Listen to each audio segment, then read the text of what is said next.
Cette vidéo a été inspirée par le livre « Mondes au-delà des pôles, continuité physique de l'univers ». Ce livre fut publié en 1959. Il est disponible aujourd'hui sur Amazon en version Kindle. J'ai été stupéfait par ce livre. Si vous recherchez des sujets comme la Terre plate, vous devez lire ce livre. Laissez-moi vous en lire les premières pages qui en disent long. Les pages suivantes contiennent la seule et unique description de l'univers composé de terre, d'eau, d'oxygène et de végétation, où l'homme et d'autres formes de vie animale abondent. Ce n'est pas une fiction, ni une analyse technique de quoi que ce soit. C'est le simple récit de faits, qui transcende la fiction la plus élaborée jamais conçue. Il est diamétralement opposé aux hypothèses et conclusions mathématiques des théoriciens et techniciens proposées à travers les âges. C'est la vérité. Ces pages décrivent les routes physiques terrestres partant de la Terre et menant à chaque masse terrestre de l'univers qui nous entoure.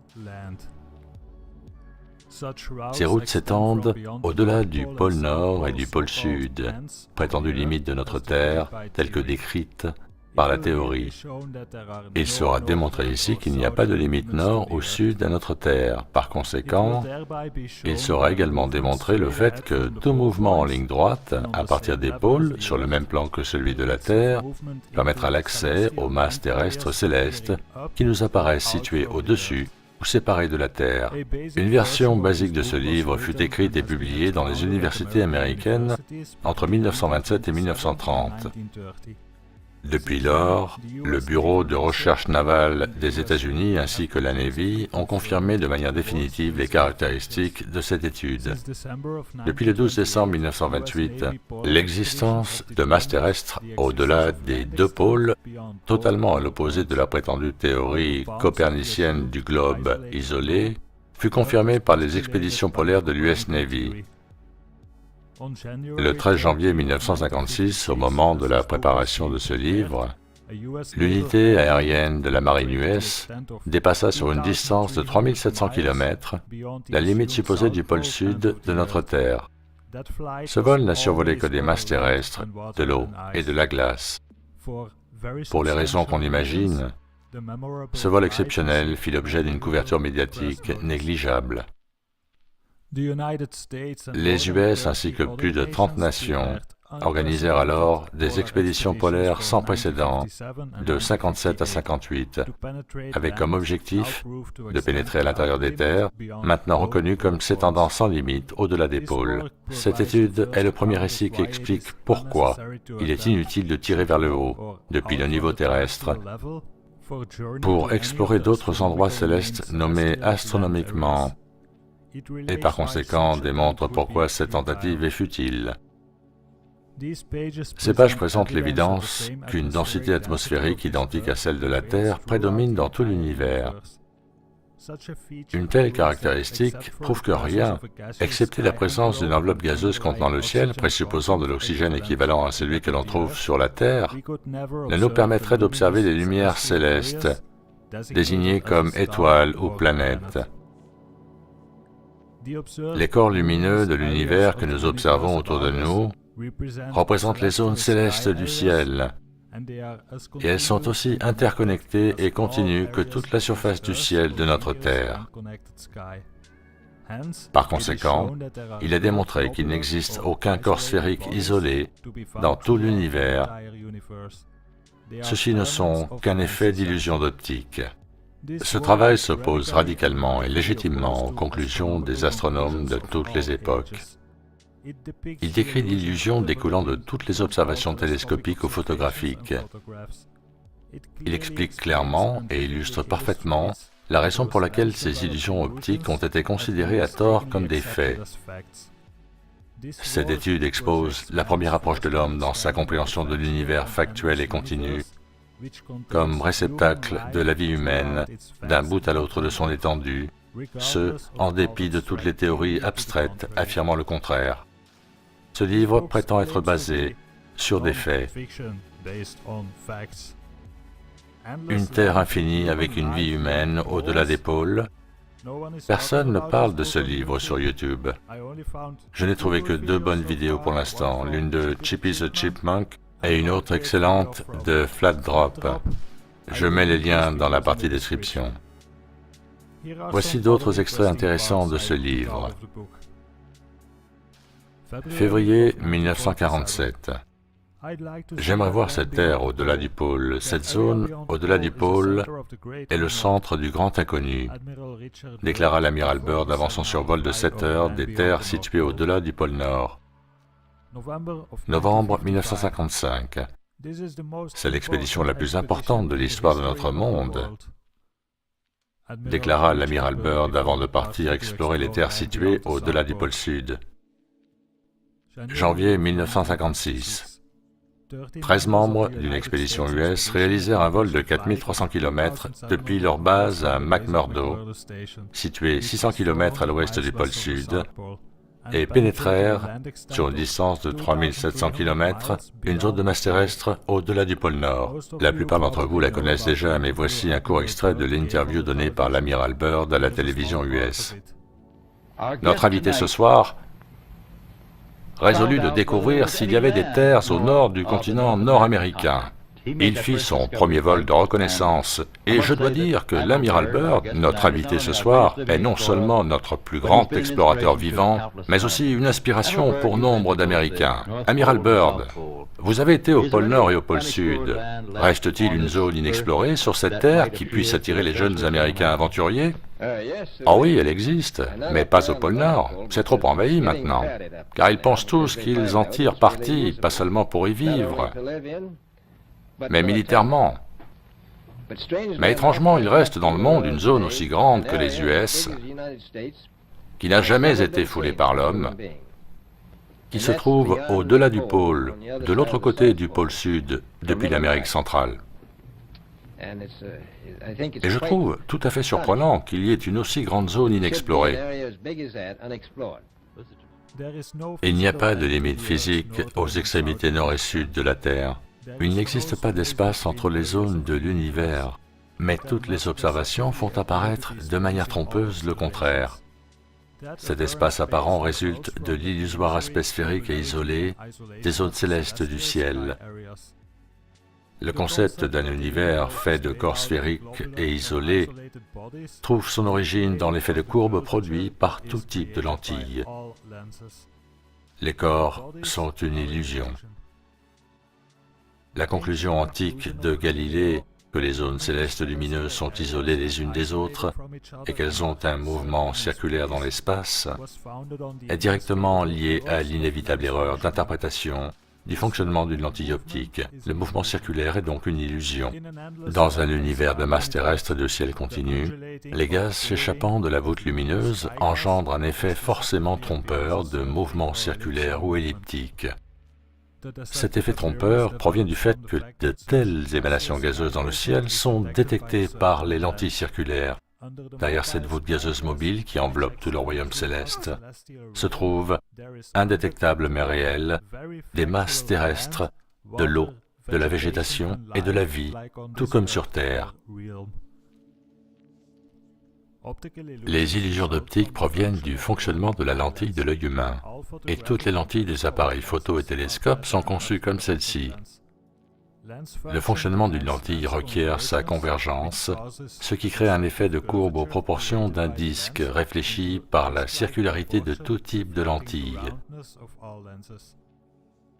Observée ou photographiée depuis une altitude élevée ou depuis la voûte céleste, une illusion d'optique identique se produirait de par la surface continue et ininterrompue du ciel recouvrant la Terre.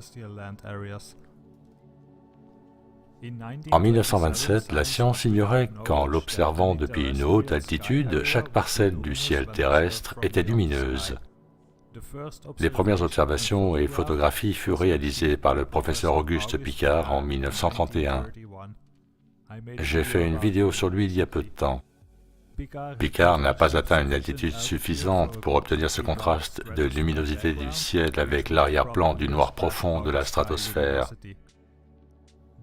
L'idée du disque au bord relevé à laquelle il fit référence n'était que partielle, car la distance atteinte n'était pas suffisamment éloignée de l'enveloppe gazeuse du ciel. Des photographies prises en 1946 par des fusées V2 à une altitude de près de 100 km montrent l'effet trompeur d'une forme de disque et de son ciel isolé, au-dessus de White Sands, New Mexico, et de ses alentours. Ces prises de vue par les fusées à plus haute altitude détiennent la plus sensationnelle des confirmations de l'existence d'une continuité physique. Les étoiles et planètes sont connectées et forment le ciel céleste lumineux avec des masses terrestres sous-jacentes. Il n'est pas possible de faire le tour de la Terre du nord au sud. Quelques vols soi-disant autour du monde ont contribué à la fausse croyance populaire que l'on pouvait en faire le tour en passant par les deux pôles. Tout mouvement de progression au-delà des pôles mène au franchissement de la limite finale supposée de la Terre globe, et les terres que l'on y trouve sont connectées au céleste. Ces terres passerelles semblantes à la verticale ou extérieure, depuis toute position terrestre autre que celle des pôles, sont atteignables par progression en ligne droite au-delà de ces pôles imaginaires. Ce n'est plus 1927. L'existence de mondes au-delà des pôles fut confirmée par l'exploration navale US durant les 30 années suivantes. Voici, selon le livre, une illustration de l'univers. Comprenez que ce n'est pas la forme réelle de notre univers, mais plutôt la manière dont nous voyons l'univers.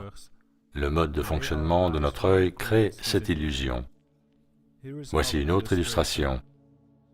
Nous vivons en bas, sur la surface terrestre, et au-dessus de nous se trouve une couche d'atmosphère. Au-dessus de cette couche se trouvent des parties courbées représentant des morceaux du ciel, lumineux lorsque observés par au-dessus. Encore plus haut, nous avons la stratosphère, puis on arrive au niveau céleste, qui est identique au niveau terrestre, en haut comme en bas. Étant donné que le haut est toujours relatif, nos cousins célestes voient le ciel bleu en haut de la même manière que nous et contemplent ainsi un ciel étoilé lumineux identique au nôtre. Contrairement à la croyance populaire, un lancement vertical ou vers l'extérieur, depuis n'importe quel point terrestre ou céleste, enverrait la fusée hors de la structure de l'univers, dans l'espace infini. Placez votre pouce devant la section stratosphère de l'illustration, puis ramenez-le vers vous. Cela vous décrit ce qu'il se produirait si une fusée ne revenait pas sur Terre après son lancement. Elle serait perdue dans l'espace, à partir duquel l'univers fut construit. Ou alors elle serait projetée sur un autre plan terrestre isolé par rapport au point de lancement. Tout lancement de fusée, et il ne fait aucun doute qu'un lancement est possible, finirait soit perdu dans l'espace infini, soit par retomber dans une autre zone terrestre. L'univers est si ordonné que tenter de surmonter l'arc de lumière par la puissance ajoutée précipiterait tout vaisseau spatial à l'écart de celui-ci. À l'inverse, une puissance insuffisante soumettrait celui-ci à l'arc de lumière auquel sont soumis tous les projectiles, c'est-à-dire une redescente inéluctable vers une zone de terre du plan terrestre. Le haut est toujours relatif à notre position, quelle qu'elle soit dans la structure de l'univers. Quand on se trouve sur la Terre d'en haut, la surface terrestre que l'on a laissée derrière nous sera la verticale de nos observations à partir du plan céleste. Si nous étions assis sur le nez d'une fusée à 800 km d'altitude par rapport au plan terrestre, nous aurions perdu la notion du point d'entrée dans la stratosphère sombre. Et peu importe la direction de notre regard, nous observerions les mêmes points lumineux désignés par l'astronomie, les mêmes que ceux que l'on voit en observant le ciel couvrant la surface terrestre que l'on vient de quitter. Nous verrions des lumières similaires nous enveloppant, quel que soit notre angle d'observation. Puis, alors que l'altitude augmente, les lumières célestes couvriront l'ensemble. Et dans la mesure où les lumières composant le ciel de l'univers ne sont pas ordonnées comme une logique de la tête en haut, les pieds en bas, le rayonnement de celles-ci couvriront la fusée sous tous les angles. Ce qui est au-dessus est en fait partout. Ce que l'on appelle les cieux du haut sont en fait autour de nous. Le facteur responsable de la couverture glaciaire des zones polaires résulte de leur positionnement par rapport à l'univers tout entier et à la distribution des forces magnétiques qui le parcourent. Cette distribution magnétique varie en fonction des lois naturelles gouvernant sa répartition universelle. Des documents détaillés sur l'Antarctique précisent que les pingouins et les baleines y abondent, zone pourtant initialement considérée comme zone glacée, isolée et constamment plongée dans la pénombre, et que les montagnes recèlent une fortune en charbon et minerais. L'Antarctique, que nous connaissons comme étant le pôle Sud, est une terre constituée de montagnes, de minerais et de vie animale. D'autres terres comprenant de la végétation ainsi que toute forme possible de vie existent au-delà de celui-ci. À partir d'un certain point, et ce sur une certaine distance au-delà, les vents et blizzards les plus intenses se font ressentir, agissant comme un frein naturel à la progression hors des limites de la Terre connue. De telles conditions agissent comme l'expression d'une volonté divine, exigeant de tout être terrestre certaines valeurs cosmiques, permettant de franchir cette barrière de glace. Au-delà de cette barrière naturelle existe un monde au climat chaud composé de terre et de cours d'eau, et c'est là que nos cousins célestes attendent l'arrivée de l'homme terrestre. Et si on se demande à quelle distance se trouve le monde céleste, il suffira de dire qu'à la vitesse des transports d'aujourd'hui, elle est négligeable. L'univers n'est pas construit comme un gigantesque moulin à vent et ne contient aucune sphère ou globe, ni aucune parcelle isolée de son entourage. Les zones de cette illustration en forme de roue pourraient facilement être représentées en forme de cylindre, dans lequel chaque masse terrestre interconnectée du plan céleste et du plan terrestre se dévoilerait sous forme ondulatoire, générée par la puissance cumulée de leur champ magnétique. Le mouvement ondulatoire se ferait dans le sens et contresens du Soleil, alors que le Soleil continuerait sa course régulière, traversant toute la structure de l'univers. Le parcours continu du Soleil à travers l'univers sera, durant une saison particulière de notre année terrestre, dirigé vers une zone spécifique, qui, à une autre période de l'année, en sera plus éloignée. Des deux côtés du ciel lumineux, céleste et terrestre, de la masse terrestre existe. Par contre, il n'existe aucun corps sphérique en mouvement. L'état gazeux du ciel, en perpétuelle action, est responsable de l'interprétation erronée des lentilles d'observation, agissant également sur leur spectre. La dualité de l'ondulation des gaz, avançant et reculant par rapport au Soleil, existe, mais celle des corps ne le peut. Cela fut compris dès 1927. Il fut révélé que chaque parcelle du ciel terrestre donnait l'impression trompeuse d'un mouvement circulaire, vu à travers l'enveloppe de gaz en mobilité constante.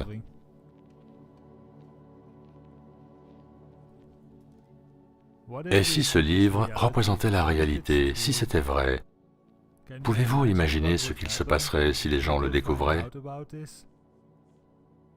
Je ne sais si cela est vrai ou non, mais en ce qui me concerne, j'ai trouvé sa lecture très intéressante. J'ai fait cette vidéo pour que vous sachiez de quoi il est question, et j'espère que beaucoup d'entre vous le liront, et peut-être en feront aussi une vidéo. Quoi qu'il en soit, merci de votre attention.